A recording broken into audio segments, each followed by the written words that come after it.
apa yang kita perlu kerjakan dan memberikan inspirasi untuk agama, bangsa dan negara. Nah, bagaimana kita orang yang belajar di luar negeri itu memberikan inspirasi, memberikan support dan dorongan untuk anak-anak muda di generasi pemimpin Indonesia.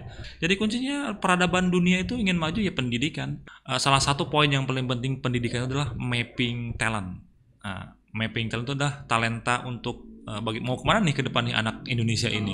Saya juga pernah menjadi duta muda PBB ya. If you have a dreams, just do it. Jadi kalau Anda punya mimpi, lakukanlah yang terbaik.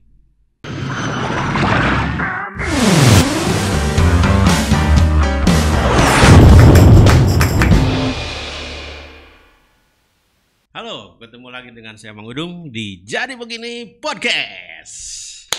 Tangan. Jadi Begini Podcast Fans Club. Penggemar Jadi Begini Podcast. Kali ini Mang Udung senang banget kedatangan seorang tokoh muda. Kebanggaannya paling membanggakan adalah dari Purwakarta, asli Purwakarta. Beliau adalah Kang Gugun Gumilar. Hatur nuhun Kang. Hatur nuhun sudah datang ke Purwakarta, ke Jadi Begini Podcast, ke JMN Channel. Udah di Purwakarta, tinggal di Purwakarta sekarang ya. Nengok ibu, kebetulan ibu sudah tiada. 2 minggu yang lalu saya baru tiba dari Dublin ke Jakarta sekitar 6 hari yang lalu kan. 6 hari yang lalu. Ya. Jadi lamanya memang di Dublin. Dublin tuh di Irlandia, di bawah. Irlandia. Di bawah. Irish ya? Ya, Irish, British, Scottish. Apa yang membedakan ketika lama di Irlandia terus sekarang di Purwakarta, di Indonesia khususnya? Cuaca atau apa sih? Saya kangen suasana keramahan orang Indonesia, terutama orang Indonesia itu ramah-ramah Kang. Jadi, dibandingkan dengan Irlandia. Ya ramah juga sih, tapi kangen keramahan suasana, dengar suasana Islami seperti azan ya. Suasana silaturahmi dengan keluarga, azan ya di sana nggak ada azan kan, nggak ada panggilan untuk sholat kan. Iya. Jadi lamanya memang di Dublin. S3 sekarang ya, masih. S3 dulu lama juga di Amerika 2-3 tahun dulu kan. Terus di Bandung saya jauh sekali sama orang tua karena belajar terus dari SMA kuliah di sini kan. Capek ya? Capek enggak sih, nilai ibadah aja sih. Oh gitu. Jadi, ibadah, jadi pendidikan itu ibadah buat saya, ibadah buat keluarga ya, ibadah, buat orang tua, buat masyarakat, terutama buat agama ya. Sekarang S3 ngambilnya apa sih? Ngambilnya filsafat majornya ya. Majornya filsafat ya. Agama. Filsafat agama. Harus ke Dublin untuk mempelajari filsafat agama itu. Filsafat of religion ya. Ya, philosophy of religion ya. Jadi saya ini dapat beasiswa Kang Opik, ya Kang Dudung. Jadi dulu itu ada seleksi tingkat internasional. Jadi 2018 ada beasiswa Dublin Scholarship ya untuk international student. Nah, saya diseleksi dari seluruh dunia, terseleksi 10 orang ya dari berbagai aplikan pelamar itu, kemudian diambil 3 orang dari seluruh dunia itu. Hanya 3 orang ya. Dan Kang Gugun termasuk di dalamnya. Alhamdulillah. Amin. Philosophy of religion. Ya, philosophy of religion. Harus ke Irlandia. Belajar itu kan dari mana aja, dari barat mau timur, yang penting kan ada niat yang tulus untuk belajar ilmu, mau ilmu fisika, kimia, agama, apapun itu yang penting niat yang tulus. Karena Rasul kan pernah mengatakan barang siapa yang belajar ilmu maka Tuhan akan Tuhan akan memberikan jalan pintu surga. Amin. Jalan pintu surga kan banyak, ada seperti Akang Ikhtiar kan. Amin, ya. Ada yang kerja, ada yang ke sawah, ada yang cari ilmu, ada yang dagang, ya? Ada yang dagang, ada jihad di politik, ya, tergantung niatnya. Tergantung niat. Artinya ketika sudah mendapatkan, tapi masih ya sekarang S3-nya. Masih November insya Allah pulang ke Indonesia sudah lulus. Itu ada beban dong ya, punya sesuatu yang lebih. Ya. Sedangkan menurut saya sih yang awam, bermanfaatnya ilmu itu kan penting-pentingnya ilmu itu adalah untuk yang berguna untuk orang lain. Apa sih menjadi beban atau tanggung jawab yang terbesar untuk Kang Gugun ketika sudah mendapatkan ilmu yang mungkin saya pikir berat dan besar ini? Ya, jadi memang apa yang kita dapatkan setelah S1, S2, dan S3 ini sampai S3 sebetulnya apa yang kita perlu kerjakan dan memberikan inspirasi untuk agama, bangsa dan negara. Terutama adalah diri sendiri ya, sebagai orang yang menuntut ilmu, keluarga, kemudian agama dan bangsa. Ya. Itu yang paling berat adalah bagaimana kita mengamalkan, how to apply ya, bagaimana mengaplikan ilmu yang sudah kita dapat, bermanfaat bagi keluarga dan untuk masyarakat. Orang lain, betul. Ya, itu yang paling utama. Berat sekali kan. Ya. Dan yang apa yang sudah sampai saat ini Kang Gugun lakukan atau berikan untuk orang lain? Apa ya, saya belum ngapa-ngapain. IDE itu apa sih? Jadi founder IDE termasuk salah satu ya Kang Gugun ini. Institute of Democracy and Education. Jadi saya dirikan di Washington DC. Oh, di Washington. Saya kira di Purwakarta. Harus di Washington ya, di Amerika. Dulu saya tuh punya cita-cita bagaimana kita orang yang belajar di luar negeri itu memberikan inspirasi, memberikan support dan dorongan untuk anak-anak muda di generasi pemimpin Indonesia. Nah, di sana saya kumpul keliling dari Boston, New York, kemudian dari sampai ke California. Yuk kita kumpul teman-teman, kita ingin membangun Indonesia. Tentu dong ada perahu ya. Teman-teman sudah punya perahu, tapi saya ingin membangun perahu dengan pendidikan dan demokrasi. Karena pendidikan penting. Pendidikan itu adalah sebuah senjata untuk membangun Indonesia. Saya tidak pernah melihat orang Barat setiap hari dengan kuncinya ada pendidikan membaca. Di kereta membaca, apalagi mungkin pernah lihat wali kota New York baca di kereta. Di kereta wali kota London kan baca ya. Bahkan mereka jarang sekali pakai namanya mobil tut di jalan kan. Jadi kuncinya peradaban dunia itu ingin maju ya pendidikan. Di Barat tuh. Ya. Termasuk dalam Al-Qur'an kan Iqra, itu kan nilai pendidikan. Pendidikan dari mulai zero ya, itu pendidikan dari seorang ibu ya sampai ke saat ini. Artinya minat baca kita khususnya anak muda Indonesia kurang. Sangat kurang. Makanya saya fokus di IDE ini, Institute of Democracy and Education ini, salah satunya adalah literasi pendidikan. Terutama adalah baca. Ya. Baca itu bukan hanya sekedar baca saya ini Budi, ini adalah misalkan ini Budi dan itu Bapak Budi, tapi bukan begitu.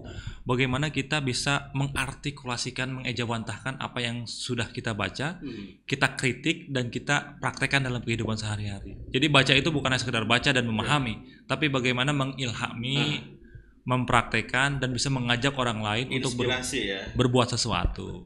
Ya. Dan nilai bacaannya sih story WA unggul. Baca tuh buku tuh jendela dunia ya Kak. Jendela dunia kan sudah mungkin yang kaum beragama ya. Saya sebagai agama Islam Muslim ya diajarkan untuk Nabi Muhammad kan Iqra, pendidikan. Mother Teresa seorang ibu dari kalangan tokoh Nasrani kan mengajarkan untuk baca. Mahatma Gandhi seorang pembaca ulung. Pendiri kita Soekarno, Hatta, Tan Malaka, Syahrir, Hasyim Asy'ari, Ahmad Dahlan, semuanya adalah kutu buku semua. Kita jauh dari literasi buku baca ya. Nah, ini perlu ditingkatkan. Ditingkatkan artinya ada media atau ada sarana atau ada ruang perpustakaan yang harus disebar di tempat-tempat kita terpencil sampai yang terpencil sekalipun. Tidak harus perpustakaan. Jadi baca itu kan anywhere and any place ya, di mana aja, bisa di kereta, bisa di sawah, di kebun, di mana aja. Itu kan sarana aja. Yang penting adalah minat baca. Minat baca ini penting karena salah satu poin yang paling penting pendidikan adalah mapping talent. Mapping talent itu adalah talenta untuk mau kemana nih ke depan nih anak Indonesia ini. Itu yang paling utama adalah mapping talent itu pemetaan talenta kan, ibarat tuh. Iya, pemetaan talenta itu penting. Terutama adalah media baca ya, baca lingkungan. Nggak harus baca buku juga. Baca lingkungan, baca tetangga, baca keluarga. Ya, terutama ya itu baca buku tadi diberikan. Walaupun dari awal-awal sih kita berikan saja ke mereka buku tentang apa saja. Jadi kita jangan mengharamkan anak kita ketika bacaannya udah mulai berat-berat tentang Marxisme, tentang sebagainya, nggak jadi masalah ya. Jadi masalah apa aja. Toh akhirnya nanti juga akan menemukan sendiri passionnya mereka, enaknya di mana dan sebagainya ya. Saya ngulas dulu ke belakang. Akang ini asli Purwakarta di Selaawi, Pasawahan, brother. Pasawahan Kampung. Panggung. Itu tadi saya sangat apresiasi sekali Kang Ugun bisa sampai ke keliling dunia ya, keliling Eropa, bisa sampai seperti itu mungkin satu pencapaian tertinggi buat Akang juga. Walaupun dalam belajar atau itu nggak ada batasnya ya, sampai kamu termasuk hanya duniawi aja. Betul. Bagaimana sih sampai ke bisa S3 beasiswa ya sekarang di Dublin, kemarin S2-nya di Amerika, itu perjalanannya seperti apa sih? Ya, makasih Kang. Ini poin penting yang untuk anak-anak desa ya. Saya sering bilang di YouTube dan bukan hari ini aja ya, tapi sebelum-sebelumnya saya ini bapak nggak sekolah rakyat. Ibu itu bukan orang yang bergelar. Ibu saya itu meninggal karena dapat sekolah SD, lulusan SD kan. Di keluarga itu kakak 3 nggak sarjana semua, hanya SMA. Saya yang terakhir ini bungsu ya, sarjana. Ya kata bapak, kamu harus bisa mengangkat keluarga, ibu, bapak dan keluarga semua. Guru ngaji, punya yayasan madrasah. Dulu anak kampung tuh tahun 90-an ya, bapak itu mengajarkan, ayo Anda harus bisa membaca dunia, membaca jendela nasional ya, dengan membaca. Nah, dari mulai SD memang saya tuh sudah juara 1 ya, juara 1 terus saya langsung ke MTS negeri juara 1, lalu ke MAN Purwakarta S1 juga. Jadi basicnya adalah agama saya itu Kang. Jadi ayo kamu mau kuliah tapi kamu harus agama jangan ditinggalkan. Pesan bapak dan ibu itu begitu. Kemudian saya selalu dari mulai SD itu dapat beasiswa terus. MTS, madrasah selalu juara terus. Lalu saya lanjut ke S1 di UIN Bandung. Saya jurusan di Bandung, ambil jurusan pendidikan bahasa Inggris. Saya bilang, Pak, ini di Bandung ini saya nggak punya siapa-siapa. Bayar pakai apa kan? Udah nanti juga ada bungsu, ada rezekinya kan, kata ibu dari bapak itu. Akhirnya waktu semester 1 saya dapat beasiswa Kementerian Agama kan, selama 4 tahun. Saya dapat beasiswa Super Semar. Saya lagi beasiswa BRI, saya dapat juga kan. Nah, selama 4 tahun kuliah ini memang saya sibuk di organisasi intra maupun ekstra. Dan salah satu pengalaman yang paling banyak di S1 itu adalah saya pengalaman keliling dunia 25 negara, Kang. Waktu itu ya S1. Keliling dunia, keliling negara, bukan keliling kecamatan. Ya, singkat cerita, saya bikin buku Mengejar Mimpi Indonesia. Kemudian saya dapat ke S1 ke Amerika juga pada saat itu, non negeri 3 bulan. Kemudian beberapa konferensi di PBB di Amerika, di Eropa dan Timur Tengah. Saya juga pernah menjadi duta muda PBB ya. Jadi duta muda PBB ya untuk Indonesia 2013 sampai 2016 ya, pada saat itu. Jadi setelah itu S1 saya dapat beasiswa Kementerian Pendidikan Kebudayaan ke Amerika Serikat. Jadi saya ada seleksi nasional di Jakarta. Saya ikut di sana dan alhamdulillah saya dapat beasiswa mewakili Purwakarta, mewakili Jawa Barat saat itu untuk kuliah di Amerika. 1 Jawa Barat, kemudian Semarang, teman saya Lutfi, kemudian satu lagi Lin dari Yogyakarta. Nah, tingkat nasional saya kuncinya adalah dari ibu. Jadi ibu mengajarkan bahwa jangan lupa kalau mau interview kasih nomor bulenya, nama bule ke ibu Mahaji di Purwakarta di sini.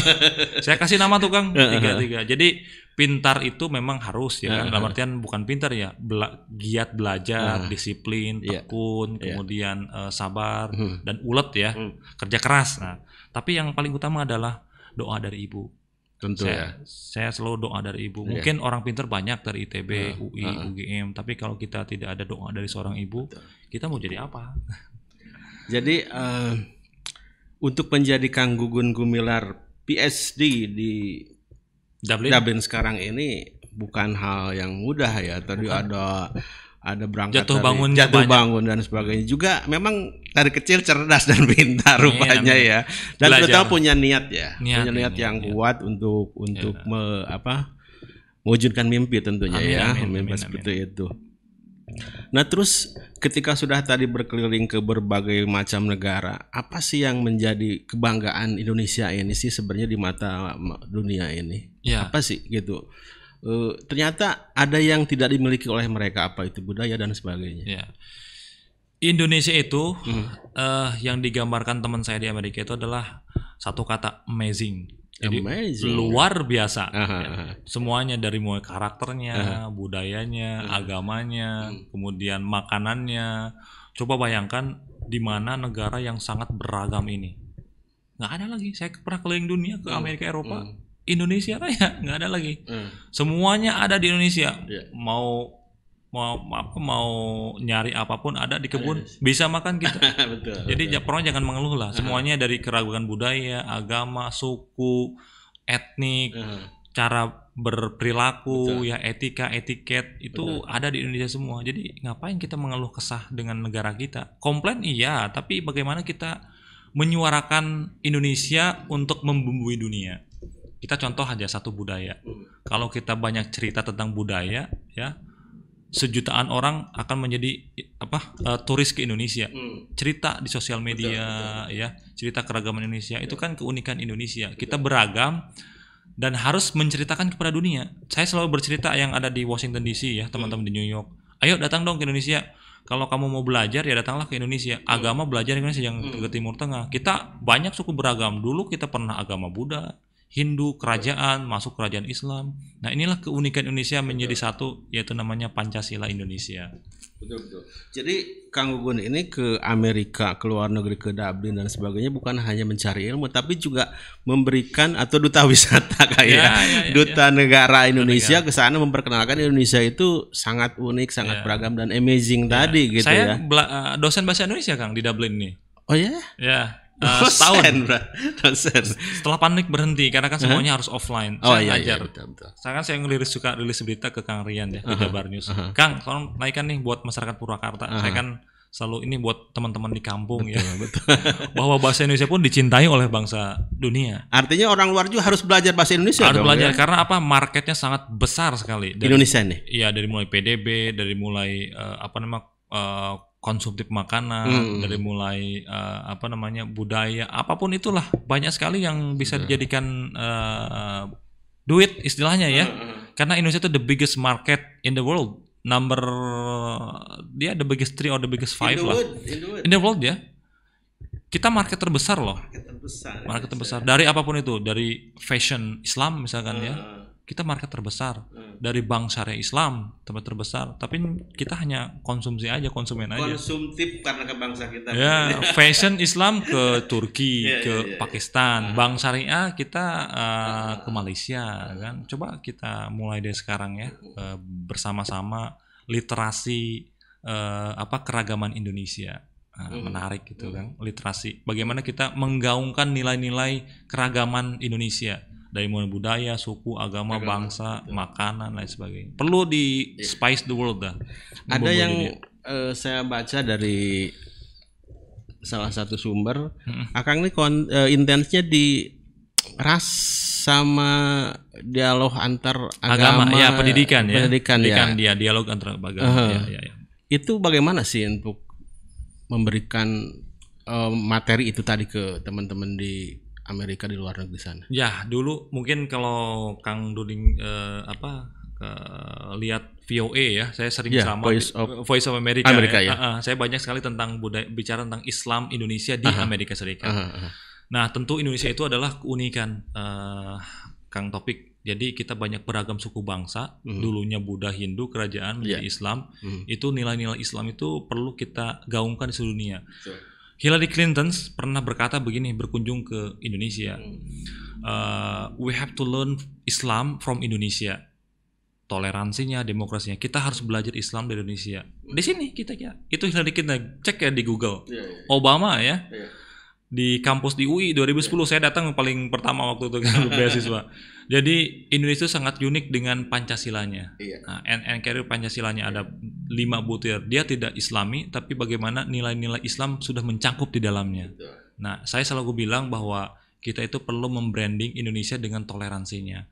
Nah, dari sana saya dialog antar umat beragama, ada yang Yahudi, Nasrani. Tentu di sini saya sudah bilang ke Pak Bupati dulu, bikin acara World Tolerance Conference, konferensi toleransi dunia ini di Purwakarta. Saya bawa seluruh agama dari Purwakarta di sini hostnya.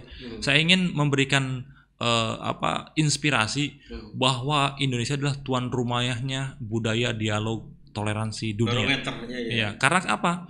Kita punya Muslim more than 85%, lebih dari 80% di Indonesia di sini. Kita sangat beragam. Kalau mau orang Hindu di dunia belajar kemana? Ke Bali. Kemudian kalau orang Buddha di seluruh dunia belajar ke ke Borobudur Temple, Candi Borobudur. Kalau mau belajar Islam, kita sudah ada pesantren banyak sekali. Kalau mau belajar tentang ke Nasranian, ke Kristenan, banyak sekali berdampingan tuh gereja di Jakarta kita sama Istiqlal kan. Gereja Katolik kan. Itulah Indonesia Raya itu benar-benar Pancasila sekali. Nah, ini perlu didialogkan antar umat beragama di seluruh dunia. Iya. Artinya memang Indonesia ini udah jadi barometer tadi ya untuk dunia, untuk toleransi keragaman beragamanya. Ya. Melihat nih kondisi sekarang kan, ketika banyak pergunjingan lah untuk kaum. Soalnya kan sekarang akses untuk berita itu kan sangat masyarakat kecil aja baca, mereka sudah tahu bahwa apa yang terjadi di Indonesia, di negara luar itu sudah mereka baca dengan media smartphone seperti ini. Melihat kondisi sekarang, apalagi ya baru-baru ini sedang nulis apa sih jabarnya sini itu tentang toleransi ya Kang ya, beragama. Penting sangat sakral, sepesakral apa sih Indonesia sampai harus dijaga namanya toleransi di Indonesia ini seperti itu. Ya, mungkin dalam kitab Sutta Soma ya, pengarangnya itu kan ada Panca and Sila. Panca itu foundation, Sila itu principles, ya, 5 prinsip. Betul. Itu dari nilai-nilai budaya Buddha, agama Buddha. Ya, Buddha ya? Ya, bukan Islami. Coba cek gitu, Panca and Sila. Kan kebetulan tesis saya adalah Pancasila S3-nya. Jadi nilai-nilai prinsip kitab Sutta Soma ya, dari mulai Empu Tantular sebagai penulisnya. Ini merupakan nilai-nilai budaya bangsa. Bagaimana budaya luhur kita itu harus 5 punya prinsip. 1, prinsip ketuhanan yang Maha Esa. Kita umat beragama harus saling toleransi. Di sana nilai toleransi. Ketuhanan yang Maha Esa ya, bukan Tuhan yang Maha Esa ya. Bukan jadi ketuhanan yang Maha Esa. Jadi kan banyak beragam kan, yang jadi Muslim jadi Muslim yang baik, jadi Buddha jadi Buddha yang baik. Ya, nilainya toleransi seperti itu. Nomor 2, kemanusiaan yang beradab ya. Itu nilai-nilai toleransi manusia antar manusia harus saling menghormati. Itu kan nilai-nilai loh jenawi kita waktu zaman kerajaan-kerajaan Islam, kerajaan Buddha, Hindu di Nusantara. Gitu kan tadi sebagainya. Ini saya agak miris nih ngelihat kondisi sekarang Kang nih. Terutama di daerah-daerah terpencil lah di kita ya. Itu ketika mendengar agama lain itu agak gatal gitu ya. Termasuk sekarang nih, aduh Pak Menteri gimana nih tentang azan dan sebagainya. Apa itu bentuk sebuah toleransi? Ya. Jadi gini Kang, sekarang bukan hanya di Indonesia, bahkan di dunia juga. Sekarang kita masuk ke tema the crisis of leadership, krisis kepemimpinan Kang. Betul. Bukan hanya di daerah aja, daerah sana gitu kan, daerah sana sampai ke kepala negara. Bukan hanya di Indonesia, di luar negeri sama. Kritik itu harus membangun ya, karena check balance antara peran moderasi beragama pemerintah dan peran pemuka agama beserta masyarakat. Penting check balance itu. Umaro dan ulama. Ulama itu ya harus kena ya. Harus berdampingan. Jadi sekarang itu harus ada sampling dari pemimpin yang uswatun hasanah, contoh-contoh pemimpin yang baik ya. Jangan terlalu banyak bicara tapi banyak bekerja di masyarakat seperti itu. Jadi saya sebagai kaum intelektual datang dari akademisi ya, dan aktivis juga harus bisa memberikan kritik yang positif, ya, inspirasi positif dari kaum akademik dan intelektual dan aktivis juga. Kalau bukan kita siapa lagi yang membangun moderasi beragama ini? Dan perannya disitulah. Perannya saya itulah akhirnya ya. Nah, saya berbagi peran nih. Saya sebagai kaum intelektual dan aktivis, akan sebagai kaum digital ya, perannya media ini saling sinergi. Di sini ada pemerintah, di sini ada rakyat, di sini ada intelektualnya, akan sebagai medianya, ya. Nah, harus berbagi peran. Kalau nggak berbagi peran dan ditutup-tutupi oleh apapun itu, maka kepentingan, maka ya beginilah. Maka harus saling legowo, jangan saling pak ewang-ewang, pak aing-aing, karena susah menyatukan rakyat Republik ini. Kalau seperti ini terus ke depannya bagaimana Indonesia? Dengan tadi ukuran keilmuan yang didapat oleh Kang Guggen sendiri. Indonesia nih, saya khawatir nih ke depannya kalau begini terus akan seperti apa gitu. Optimis iya, sebagai kaum intelektual saya kaum agamawan bahwa optimis iya, tapi harus yang terukur. Contoh ya Kang ya, sekarang 2 tahun daring, bagaimana the loss of generation ini diselamatkan untuk pemimpin Indonesia. Ini yang anak-anak kita sekarang SD sampai SMA ini adalah 2045 kaum emasnya Indonesia. Nanti di 2045. 2045 loh, kita harus mempersiapkan dan estafet kepemimpinan kita. Saya sekarang usia 32 tahun ini. Kalau saya umur panjang, 2045 itu saya usia 53 tahun. Nah, ini adalah bagaimana kita mengangkat anak-anak SMP sekarang jadi pemimpin nanti 2045. Mau ngapain kita sih? Betul. Indonesia sudah sampai mana? Kita aja masih riuh BPJS ngurusin belanja ini, BPS. Orang sudah kemana? Nah, ini kritik dari kita. Nah, kita harus mempersiapkan generasi emas Indonesia. Jadi kalau ada kritik, kalau ada masukan dimanapun itu dari mulai desa sampai ke kepala negara, ya itu adalah masukan. Hidup ini kan adalah sebuah kritik kita beragama dan kepada masyarakat yang harus kita saling membangun. Itu yang harus kita bangun adalah nilai-nilai pluralistik Indonesia ya. Berbagi peran, berbagi cerita, berbagi inspirasi ya. Betul. Jadi kaum agamawan mendukung ya yang positif, yang kurang kita perbaiki bersama-sama. Menarik sekali ya Kang, tentunya ya Indonesia. Ada kekhawatiran sih di saya pribadi khususnya melihat sekarang anak-anak itu sudah mulai tadi terutama nilai minat baca untuk belajar dan sebagainya. Medsos. Ya, media sosial. Media sosial, internet itu sebenarnya salah satu opsi nggak dalam memberikan sebuah pencerahan keilmuan kepada anak-anak muda sekarang, karena mau nggak mau sih sekarang anak-anak sudah memang minat baca, tapi yang dibaca bukan buku, yang dibaca adalah orang lain. Jadi jamaah Google ya, YouTube ya sekarang yang digunakan. Itu apakah bisa diarahkan menjadi hal-hal yang positif nggak sih dengan anak-anak sekarang itu? Sebetulnya ini media sosial itu adalah whistleblower ya. Jadi ada dua sisi bermata tajam sekali nih. Jadi kalau digunakan bisa positif, kalau yang tidak menggunakan secara baik ini membunuh karakter bangsa. Betul, Kang Taufik. Nah, tentu yang kita gunakan adalah perlu pendidikan literasi digital. Ini salah satu literasi digital bagus, saya apresiasi ke JMN dan teman-teman Kang Opik memimpin di sini. Perlu kita pendidikan digital literasi. Jadi kita itu Kang Topik perlu literasi digital Indonesia. Nah, ini salah satu yang Kang Topik gunakan adalah luar biasa. Jadi pendidikan kepada generasi muda. Nah, ini harus kita cermati, memang pendidikan Indonesia itu sekarang lagi, mohon maaf ya, lagi sekarang terpuruk-puruknya ya. Daring gitu kan. Kalau di luar negeri bebas aja orang. Ya, bebas aja orang mau pakai masker nggak pakai masker tetap aja. Jadi sudah terbiasa. Jadi we are living with COVID ya. Kita hidup bersamaan dengan COVID ya. Jadi literasi digital itu perlu untuk membangun karakter bangsa, bukan sebaliknya. Jadi merusak generasi bangsa. Nah, ini perlu berbagai peran, perlu media, hal-hal yang positif ya untuk membangun karakter, terutama di lingkungan keluarga, Kang. Kalau enggak, ini rusak nih generasi pemuda kita ya, generasi baca akan makin rusak. Nah, makanya saya selalu mengatakan ke teman-teman ke seminar-seminar, ayo dari mulai pendidikan dini biasakan jangan membentuk karakter nilai. Nilai 1 sampai 10, tapi karakter baca. Ranking ya. Ya, udah nggak perlu. Di Amerika di sana nggak perlu ranking. Kalau gagal yang ngulangi.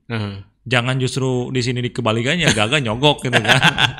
Jadi nggak perlu sistem ranking itu.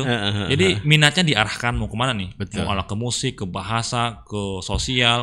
Tadi talent. Mapping talent Nah, tadi ya. Dari di luar gitu guys, negara-negara Skandinavia ya, kayak Finlandia itu nilainya bagus-bagus tuh kan nilai. Karena mereka sudah ada mapping talent. Jadi mulai TK, RA ya, dari di basic itu sudah diarahkan nih mau kemana nih?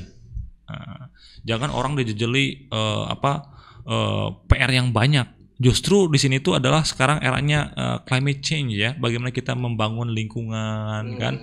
Jangan PR terus matematika, yang anaknya baca itu ibunya, bapaknya yang ngerjain PR itu, betul nggak? Justru kebalikannya, bayar terus tapi online terus, nggak jadi masalah saya kira. Memang preventif bentuk, tapi kita perlu belajar alam lingkungan di luar aja. Berkelompok, bernyanyi, bermusik. Yang matematika, biologi, kimia itu sudah biarkan aja. tapi kita bagaimana membangun cintai lingkungan, peradaban, ya, menjadi seorang pemimpin yang karakternya dengan lingkungan, alam kita rusak. Itulah bagaimana literasi pendidikan lingkungan itu penting Kang sekarang ini. Jadi ini yang disampaikan oleh Kang Gugun ke orang-orang yang sudah ditemui selama ini, termasuk dengan saya lihat sih sering ketemu dengan orang-orang yang pengaruh ya stakeholder di atas ya. Amin. Ini disampaikan juga ke mereka. Saya sampaikan, kita perlu pendidikan pembangunan bangsa dari mulai lingkungan budaya kita, Kang. Bagaimana kita membangun kebijakan politik di DPR? Saya kan kerja di DPR kan, staf ahli kan. Bagaimana kita membangun peradaban Indonesia yang maju kalau kita tidak mencintai alam lingkungan sehari-hari? Mencintai lingkungan, toleransi beragama. Betul. Ya sudahlah, politik ya politik. Tapi bagaimana selamatkan generasi Indonesia, lingkungan kita? Hutan kita hancur, Kang. Jangan jauh-jauh lah di sini kan. Iya. Ngeri ya itu. Ngeri di mana-mana ya. Yang kepentingan-kepentingan, yang orang yang berduit berkuasa, yang rusak-rusak.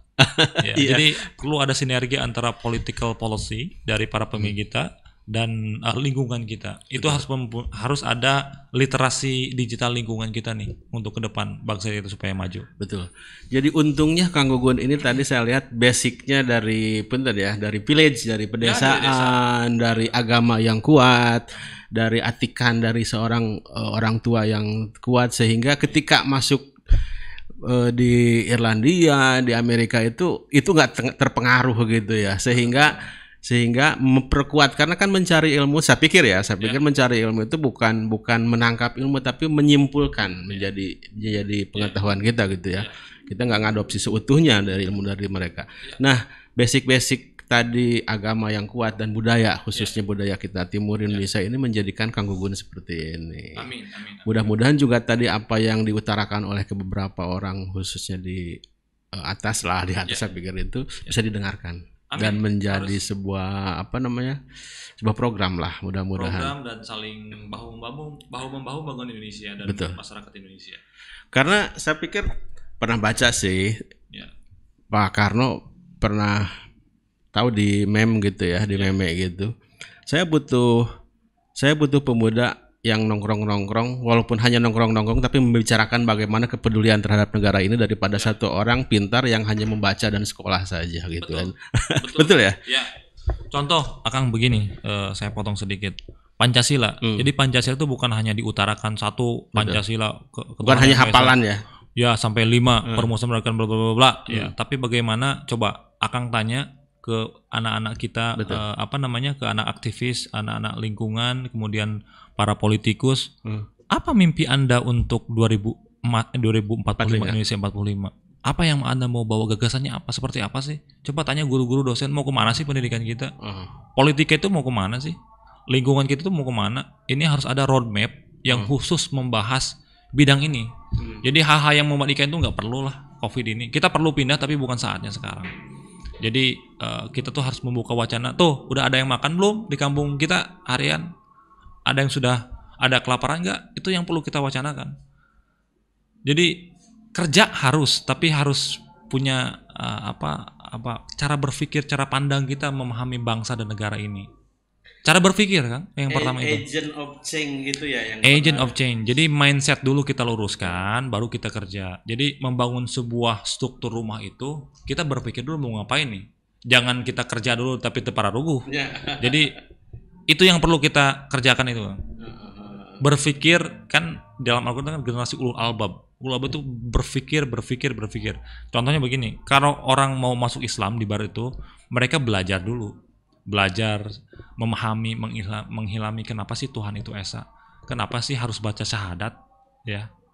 Banyak orang masuk Islam, mereka berpikir, belajar, menghilami, mereka baru masuk Islam. Kalau di kita kebalik, Islamnya dulu, belajarnya gemangke ya. Gemangke lah. Itu kebaliknya. Ini yang perlu kita luruskan bersama-sama. Betul. Ya. Satu kebanggaan tadi ya, saya pikir teman-teman khususnya di Purwakarta, ada Kang Gugun di Purwakarta ini, mudah-mudahan sih saya bisa membawa satu agent of change tadi untuk Purwakarta, untuk diri pribadi, untuk lingkungan, untuk negara, bahkan untuk Indonesia lah secara utuhnya. Pendidikan jelas Kang ya, itu dimulai harus dari pendidikan, dimulai dari situ. Sedangkan Saya pikir tadi ya pendidikan kita ini udah mulai dengan sistem daring aja kita sudah mulai nggak setuju seperti itu ya anak-anak. Lebar bayar tapi ya, bayar kan nggak harus di kelas, di lingkungan di mana aja, di alam, di hutan kita banyak tuh, di sawah-sawah kita belajar. Betul. Di mana aja belajar, nggak harus itu kan hanya bentuk objeknya kan. Betul. Infrastrukturnya di kelas, tapi kan di mana aja belajar itu tanpa batas. Makanya kan kata pemimpin Soekarno kan, jangan pernah tinggalkan kelas hanya untuk belajar mengajar, tapi tanamkanlah nilai baca dan aplikasi dalam setiap hari. Diaplikasikan setiap hari. Nilai Pancasila itu bukan hanya diutarakan, tapi diaplikasikan setiap hari. Makanya nggak harus bagus sekolah itu kan, yang manapun membangun bangunan, tapi kalau ngedul tetap aja ngedul kan. Betul. Ya. Jadi betul ya, tadi balik lagi ke mapping of talent ya. Jadi mapping talent ya. Dari talenta. Kecil kita sudah termasuk kita keluarga kali ya. Orang tua ngelihat anak nih, saya punya anak 3 nih. 3 anak ini mungkin bakatnya udah berbeda-beda ya. Betul. Beda-beda. Saya nggak bisa memaksakan ke anak ini untuk terbang, sedangkan dia jago nyelam gitu ya, jago berenang. Di kita begitu, Kang. Ya, makanya mapping talent itu penting. Maka saya selalu bilang, jadilah diri Anda. Tidak harus semua jadi Gugun Gumilar, tidak harus semuanya kayak Joko Widodo atau kayak Deddy Mulyadi atau kayak Susilo Bambang Yudhoyono. Semua orang punya karakter jati diri masing-masing.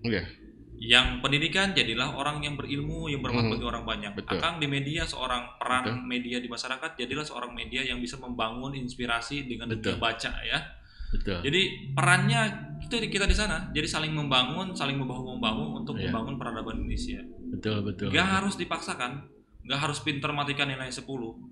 Saya terima kok, saya nilainya dulu matematika 4, 3, tapi saya bisa kuliah di Amerika. Ternyata ya tapi, Amerika, betul. Iya, tapi intinya adalah kerja keras. Ya. Jasad kita itu ya akan berpisah dengan ruh ya. Tapi kalau cita-cita bangsa Indonesia, cita-cita keluarga itu harus tumbuh terus-menerus regenerasi oleh bangsa Indonesia. Mungkin Soekarno badannya sudah hilang, udah rusak. Ruhnya itu selalu hidup dengan kita, yaitu Pancasila Indonesia. Betul. Makanya nilai matematika atau biologi itu harus tinggi-tinggi. Yang penting bisa mengerti, diaplikasikan dalam kehidupan hari. Betul. Itu yang paling penting. Betul. Juga. Ini kalau di Purwakarta banyak nih Bang Warilnya. Seperti Kang Dada Gugum Gumilar ini, saya pikir wah. Tapi punya kelompok Kang sekarang. Maksudnya, soalnya kan begini, kita kan kita harus berada dalam ruang, dalam kelompok, dalam dalam ruang yang dibutuhkan yang membutuhkan kita. Artinya Akang selama ini sudah ada di posisi kelompok tertentu nggak gitu, misalkan membangun sebuah asosiasi atau tadi IDEA ini termasuk salah satunya. Ya, jadi secara aplikatif kami di kampung ada yayasan di kampung Purwakarta di sini Selawi di Pasawahan. Ya, yayasan dibangun oleh kami bersama orang tua. Jadi pagi itu RA, TK, kemudian siang itu sekolah agama sampai kelas 4. Nah, ini membangun karakter bangsa. Gratis kan tuh nggak ada yang bayar. Oh gitu. Ya. Jadi bagaimana orang-orang kampung itu supaya bisa baca, tulis Al-Quran. Kenapa? Karena 80% orang Indonesia itu nggak bisa baca tulis Al-Quran. Jujur aja, orang sudah malas sekarang belajar. Belajar hanya di YouTube, di Google, ya. Seorang nggak ada gurunya. Bagaimana memahami Islam, memahami orang lain, belajar di Google, di YouTube, tanpa ada guru. Nah, itu harus ada gurunya. Jadi saya bilang daripada Anda main YouTube ke sawah, main kemana-mana, main layang-layang, 1 jam aja untuk sekolah madrasah. Dari mulai itu kan sekolah umum SD ya, sekolah agama aja, ngaji aja. Orang sekarang tuh kan udah nggak mau disarankan lah, mau nggak diantar sama orang tua. Coba kalau ke sekolah umum ya, gitu kan. Diantar. Padahal yang menyelamatkan itu adalah akidah keyakinan kita. Betul. Agama kita yang menyelamatkan. Agama manapun, agama kita. Betul. Terus yang kedua, saya nggak masuk partai kan. Saya masih senang dengan komunitas dengan anak-anak muda. Saya punya banyak teman-teman menti ya. Jadi orang yang dikasih saya mentor, ada grup banyak sekali di pendidikan, sosial, budaya, agama. Jadi saya kasih di pesantren juga sama madrasah ngasih sebagai dewan penasehat. Jadi saya senang terhadap anak-anak muda yang punya progresif, punya cita-cita untuk membangun masa depan bangsa. Saya kasih jalan, saya kasih begini, Kang, ini gimana caranya dapat beasiswa? Ini jalannya ke sini nih. Saya kasih bagaimana cara tips dan trik supaya TOEFL-nya tinggi ya. Cara bikin riset proposal untuk S2, S3 di Amerika ya, S2 di luar negeri ya. Itu hal-hal sepele tapi bagaimana bisa memberikan inspirasi ke anak-anak muda. Betul. Kan sekolah di luar negeri kita susah. Bahasa Inggrisnya susah, TOEFL-nya susah, kemudian tesnya susah. Kemudian menulisnya itu susah ya. Nah, ini saya punya kelompok-kelompok yang khusus sekarang pendidikannya dulu, pendidikan. Artinya masih banyak ya teman-teman atau anak-anak muda sekarang yang peduli, yang punya progres ke sana gitu. Meneruskan jejak Akang lah minimal. Banyak sekali sekarang, banyak komunitas-komunitas di Purwakarta saya lihat banyak sekali. Tapi saya fokus di pendidikan dan kebangsaan ya. Kita perlu nilai-nilai pendidikan karena apa yang diajarkan yang pertama oleh ibu kita adalah nilai pendidikan. Pendidikan oleh ibu, oleh bapak, banyak doa, banyak sholat, itu kan pendidikan ruhiyah ya.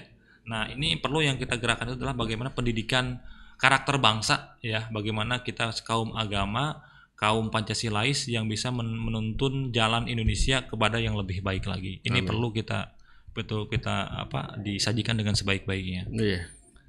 Perlu sekali itu. Artinya masih ada harapan lah. Ternyata kita nggak tadi ya optimis harus ya. Masih banyak teman-teman juga ya. Tapi yang terukur itu tadi. Oh ya, yang how to do-nya harus diluruskan, diperbaiki bersama-sama.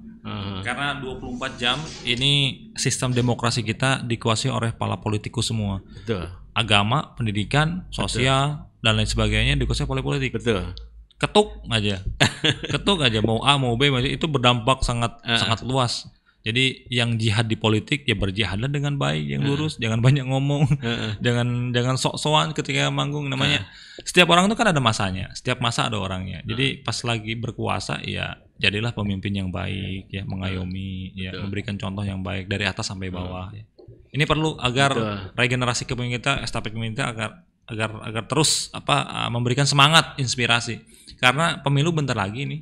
Nanti jangan sampai ada intoleransi ras, kaum, suku, golongan. Ini perlu digital. Betul. Ya, meluruskan itu ya. Makanya tadi saya sedikit agak nyerempet ke sana. Ada masuk ke partai atau rumah tertentu belum. Kalau ada rezeki ya.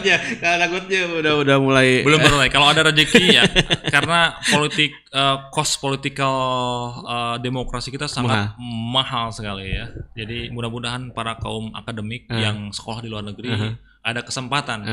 Saya tahu diri di Jakarta, saya kena dengan sana sini ya. Saya bukan anak tokoh, saya anak kampung dari desa, ingin berperan, tapi jalurnya tuh harus berliku, menata terus. Oh pantas si anak itu si Anu, oh pantas anak si Atu, oh pantas ini gubernurnya anak si ini, oh pantas bupanya anak si ini si ini, oh pantas itu anaknya presiden. Betul. Jadi wali kota, jadi bupati. Kan menutup kemungkinan dari teman-teman yang dari kampung, dari desa. Ya, saya kira sharing power itu penting, Kang. Berbagi kekuatan, berbagi jabatan itu penting buat kaum-kaum muda yang seperti Akang ini diberikan kesempatan untuk manggung di dunia demokrasi di Indonesia. Amin. Dan artinya jalur atau progres yang sekarang Kang Gugun ini lakukan sekarang ini udah benar ya, udah. Insya Allah mudah-mudahan diridhoi ya. Ya. Enggak ya. Tapi banyak ya yang ngelamar, yang ngajak-ngajak. Ada ngajak, saya kira sana sini nanti dulu saya fokus di pendidikan dulu, nanti kalau ada saya sudah istihoroh baik gitu kan. Kemudian saya kan tanamkan dulu nih pendidikan agama dan pendidikan, karena memimpin itu kan harus dengan ilmu. Kalau nggak ada ilmu kita tersesat. Kan kata Nabi, man aroda dunya fa'alaihi bil ilmi. Kalau pengen dunia itu dengan ilmu. Ya dunia itu di politik, demokrasi dengan ilmu. Kalau nggak ada ilmunya ya buta gitu. Iya. Tersesat nantinya ya. Kasihan, kejebak. Ya, yang berilmu aja tersesat, apalagi yang tidak berilmu. Betul. Beragama aja tersesat, apalagi yang tidak beragama. Banyak sekarang itu ya. Banyak sekali. Jadi jangan sampai ya akhirnya ketika udah jadi, udah masuk, ya akhirnya tersesat, terjebak tadi ya. Makanya saya setuju dengan Kang Gugun ini. Perkuat dulu ya modalnya, fondasi gitu ya. Fondasi agama manapun kita, keyakinannya setiap agama itu perkuat. Ya mau Anda agama Muslim, jadilah Muslim yang baik. Nasrani, Anda jadilah Nasrani yang baik. Agar kita saling memahami dalam konteks kebangsaan dan Pancasila. Amin. Keren nih kalau anak muda ya, masih anak muda gitu. Masih milenial kita. 89 saya lahir kan. 89 berarti 32 32 tahun. Saya 32 tahun dulu masih tempat biliar. Main biliar. Age kalau orang luar negeri tuh age just a number. But-nya nih, tapi aplikasinya dalam kehidupan sehari-hari. Nilai-nilai. Yang penting itunya ya, but-nya ya. Ya, but-nya nih, tapi kalau hanya usia itu kan hanya nomor doang kan. Betul. Tapi apa yang Anda sudah perbuat untuk bangsa, negara dan masyarakat? Keren. Ya. Keren. Usia kita boleh jauh berbeda. Betul. Tapi apa nilai hidup kita yang kita tanam untuk kebaikan untuk masyarakat, agama, untuk orang lain. Untuk orang lain. Yang kecil-kecil keluarga itu lah. Betul. Banyak sekali Kang Gugun yang ingin saya tanyakan, tapi ini udah hampir 1 jam juga. Betul. Sih ya. Insya Allah. Yang paling utama adalah dari obrolan ini, mudah-mudahan sih teman-teman yang mendengarkan Jadi Begini Podcast ini, Jadi Begini ini adalah namanya Jadi Begini itu klarifikasi sih. Jadi Kang Gugun itu jadi begini teman-teman. Jadi dia tidak dengan semudah itu sekarang sampai kuliah di Dublin itu tidak semudah itu. Dia dengan kerja keras, dengan niat dan sebagainya. Karena punten ya, bukan dari sultan lah gitu ya. Yang dengan segala yang ada gitu ya. Dunia ini nggak gratis kan. Masuk surga ini nggak gratis. Siapa yang jaminan kita sebagai muslim masuk surga? Nggak ada jaminan. Apakah kita seorang muslim yang baik? Apakah sholat kita diterima? Betul. Apakah syahadat kita diterima? Only God knows our perfection. Jadi hanya Tuhan yang tahu tentang kesempurnaan seorang manusia. Jangan mengaku seorang muslim yang baik. Anda boleh puasa, sholat pagi malam siang malam. Tapi kalau Anda cara bertetangga tidak baik, kalau Anda seorang muslim tidak menghargai orang lain. Jadi if you have a dreams, just do it. Jadi kalau Anda punya mimpi, lakukanlah yang terbaik. Just do it. Ya, jangan banyak ngomong lah, udah. Let's do it together. Yuk, siap. Let's do it together. Amin. Gitu aja udah lah. Iya. Saya kalau banyak teori, banyak capek lah. Banyak politikus, banyak ngomong capek. Saya berilmu, tapi jangan banyak teori. Just do it aja. Together. Iya, okay. Kolaborasi aja. Sekarang apa yang dari kita nggak ada di teman kita. Teman kita yang nggak ada dari kita. Itu saling mengisi. Karena kerjasama tadi ya. Saling mengisi. Okay. Karena tidak semua orang bisa menjadi seorang Kang Taufik. Tidak seorang manusia ini di masyarakat itu bisa memahami bahasa seorang intelektual, bahasa seorang media. Betul. Tapi gunakanlah bahasa-bahasa yang umum yang bisa dimengerti, pelan, sopan, santai, dan bisa saling menginspirasi satu sama lain. Betul. Inspirasi kan berbagi, saling tolong menolong gitu. Jangan nongkrong aja makanya. Nongkrong boleh asal nongkrong. Nongkrong bahasa Inggris itu naon sih kan? Just showing. Saya kira sitting, talking, and nothing doing. Ini kan nongkrong gini kan memberikan inspirasi. Iya betul. Inspirasi akan memberikan pahala ini kepada para pendengar. Iya. Oke, betul. Jadi saya kira masih banyak sih. Sebenarnya ingin mengungkap lebih jauhnya itu perjalanan sih, tapi itu mungkin panjang lah. Yang penting sekarang, yang penting kita sekarang, kami khususnya Purwakarta bangga dengan Kang Gugun sebagai udah jadi duta apa? PBB. Duta PBB. Itu bicara tentang apa sih? Sedikit aja. Ya, duta PBB itu adalah saya ditunjuk oleh United Nations PBB untuk mempromosikan dialog antar umat beragama. Jadi mempromosikan nilai-nilai agama di seluruh dunia. Toleransi, ya, nilai-nilai kebudayaan, nilai peradaban. Ini perlu didialogkan dengan seluruh umat manusia di muka bumi. Nah, ini dulu waktu saya masih di PBB, saya sering keliling dunia ini membicarakan dialog antar agama, dialog antar peradaban, dialog antar bangsa dan negara. Betul. Karena peace without dialogue is nothing. Jadi peace without dialogue is nothing. Jadi kedamaian tanpa dialog adalah nothing. Ngobrol.